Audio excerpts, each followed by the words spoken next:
जनपद रामपुर में कल यानी 3 जून तक सक्रिय कोरोना पॉजिटिव व्यक्तियों की संख्या अब 34 हो गई है।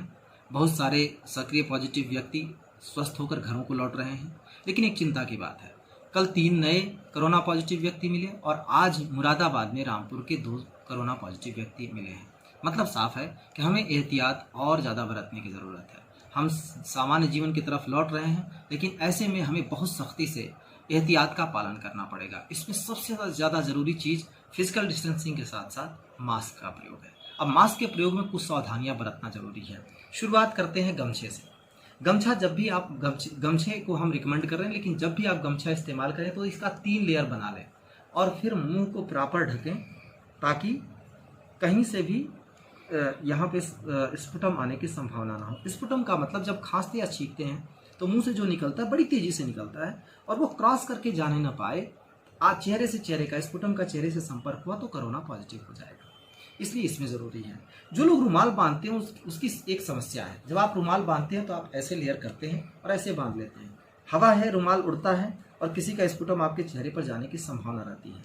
तो जब रुमाल इस्तेमाल करें तो एक तो ये कि आर पार जाने वाला ना हो और पूरी तरह चेहरा ढका हो। मास्क के खरीदने में और ज़्यादा सावधानी बरतनी है। जो मास्क चेहरे को पूरा ढके, ये चेहरे को पूरा नहीं ढकता, इसलिए ये मास्क आप इस्तेमाल ना करें और इसी को मना किया जा रहा है। दूसरी बात ये कि पोरस है, आर पार इसमें स्पुटम आने की संभावना है, इसलिए इसको इस्तेमाल नहीं कर सकते।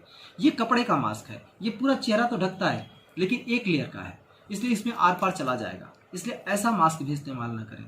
कपड़े का मास्क वो जो 2 लेयर या 3 लेयर का हो, जिसके आर पार स्पुटम घुसने की संभावना ना हो। ऐसे ही आप रोशनी में देखेंगे तो आपको पता चल जाएगा, इसलिए ये ना इस्तेमाल करें।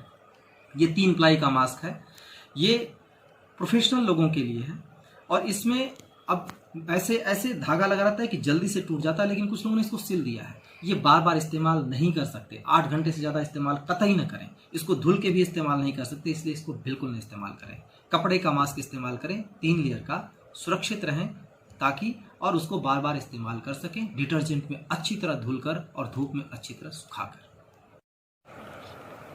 तो ये हुआ मास्क के इस्तेमाल की बात कि मास्क का चयन कैसे करें। चेहरा पूरा ढका रहने वाला ये वाला मास्क इसलिए नहीं चलेगा। ये वाला मास्क चेहरा पूरा तो ढकता है लेकिन एक लेयर का है, पोरस है, इसलिए नहीं इस्तेमाल कर सकते।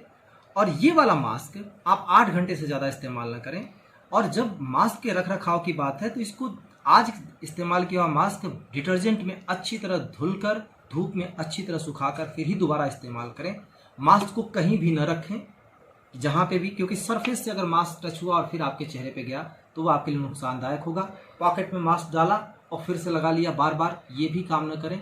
और बोलते समय हमेशा मास्क आपका आप रहे, ये नहीं कि आपने मास्क लगाया तो है और जब बोलने की बारी आई तो आपने नीचे कर दिया, तो फिर जब स्पुटम से फैलता है तो स्पुटम तो बाहर जा रहा है, इसलिए ये दिक्कत हो जाएगी। इसलिए आप सभी से आग्रह है, इसका खासा ख्याल रखें। दूसरी चीज़ ये है कि लोग कह रहे हैं कि हम जब काम कर रहे हैं और ऐसा लेबर कर रहे हैं जिसमें सांस ज़्यादा लेनी पड़ती है, जैसे फावड़ा चलाना, तो तब हम कैसे मास्क का इस्तेमाल करें। तो पहले तो एक बात बता दूं कि मैं तो गांव में रहता था तो हमेशा पगड़ी बांधे और ना मुंह ढके ही काम करता था, लेकिन अगर इसमें समस्या हो रही है तो दूरी तो बनाए रखना। फावड़ा जब आप चलाते हैं तो उतनी दूरी भी नहीं रहती, तो आप दूरी बनाएं।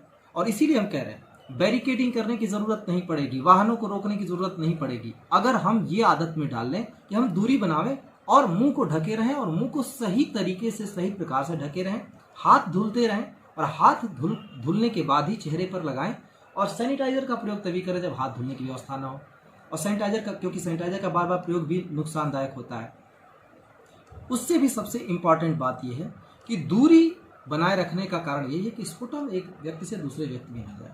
कई बार लोग सवाल उठाते हैं कि जो कर्मचारी काम कर रहे हैं, सरकारी कर्मचारी भी, वो भी तो दूरी नहीं बना रहे हैं। हम सबके लिए ये बात कह रहे हैं। और जो लोग इन्फोर्समेंट कर रहे हैं, अगर वो भी दूरी नहीं बनाते, कभी अगर उनके विजुअल्स आते हैं तो उनको ही फटकारते हैं। होना ये चाहिए कि हम सभी मिलकर जो सही चीज़ है उसका पालन करें, सही चीज़ सिखाएं। अब हम बच्चों के लिए भी मास्क उतार रहे हैं बाजार में, और मास्क बहुत सस्ते दरों पर उपलब्ध है। आप कृपया सुरक्षा नियमों का पालन करें। ये तो रही मास्क इस्तेमाल करने यानी चेहरा पूरी तरह ढकने और फिजिकल डिस्टेंसिंग बनाने की, यानी दूरी बनाकर खड़े रहने की, ताकि स्पुटम एक से दूसरे तक न जाए। अब हम आते हैं सामान्य जीवन की। बाजार खुल रहे हैं, जहाँ सक्रिय मार्ग हैं, सक्रिय जगहों पर हैं, वहाँ ऑड इवन करके खुल रहे हैं और वहाँ पे बैरिकेड भी किया गया है। हम चाहते हैं कि जितनी जल्दी से जल्दी हम सामान्य जीवन में लौटें और बैरिकेड की ज़रूरत न पड़े उतना अच्छा। लेकिन वेंडिंग जोन, पार्किंग जोन तो क्रिएट करना पड़ेगा हर मार्केट के लिए, ताकि भीड़ एक दूसरे से रगड़ते हुए न जाए। इसके लिए पार्किंग जोन की शुरुआत करनी पड़ेगी। अभी टेम्पररी व्यवस्था, हम इसको परमानेंट करेंगे, आदत में इसको ले आना पड़ेगा। लेकिन इम्पॉर्टेंट चीज़ क्या है कि हम सारे लोग मिलकर एक दूसरे को करेक्ट करें, न कि हम अगर कोई गलत कर रहा है तो हम भी गलत करेंगे वाले मुद्रा में आए। क्योंकि सुरक्षा इसमें बहुत ज़रूरी है, हमारे परिवार की, हमारे बच्चों की। ये अब हमारे हाथ में है। अगर आप बचाव नहीं करते हैं तो आप सिर्फ अपने लिए नहीं दूसरों के लिए भी खतरा बनते हैं। तो बहुत ज़रूरी है कि आप सहयोग करें। हम चाहते हैं कि सामान्य जनजीवन एकदम सामान्य तरीके से आ जाए उस दिन जब सब लोगों को आदत पड़ जाए कि हम फिजिकल डिस्टेंसिंग रखेंगे, मास्किंग रखेंगे। तब जो हॉटस्पॉट जोन है, चूंकि प्रोटोकॉल के हिसाब से उसको नहीं खोल सकते, इसलिए आप जितना भी कहेंगे उसको खोल नहीं पाएंगे। हाँ, हम कोशिश कर रहे हैं कि कम से कम एरिया प्रभावित हो, और जैसा कि शासनादेश में उसके हिसाब से, प्रोटोकॉल के हिसाब से चल रहे हैं। तो जहां लगातार सक्रिय कोरोना पॉजिटिव व्यक्ति पाए जा रहे हैं, वहां पे जो प्रोटोकॉल है उसका पालन करना पड़ेगा। जब आप जितने लोगों को कहा गया है कि मार्केट में न निकलें, वो बिल्कुल न निकलें। हम अभी सर्वे कर रहे हैं, लेकिन 60 साल से ऊपर के लोग एकदम परहेज करें, और बीमारी से ग्रसित लोग तो बिल्कुल बिना जरूरत एकदम बाहर न निकलें। अगर इतनी सारी चीज़ों को हमने किया तो निश्चित रूप से हम कोरोना के प्रसार को जिस तरीके से हमने कंट्रोल किया, हम एकदम से सीमित कर देंगे। और ये बात तो आप मानेंगे कि प्रशासन की सख्ती की वजह से ही जो कई अभी आप लोग, बहुत सारे लोगों को दिक्कत भी हो रही है, लेकिन हमने कोरोना पे कंट्रोल पाया हुआ है। आपका सहयोग रहा तो हम सिर्फ कोरोना के प्रसार पे ही नहीं, मार्केट के को सामान्य रूप से चलाने और सामान्य जीवन की तरफ लौटने में उतने ही बेहतर तरीके से सफल होंगे।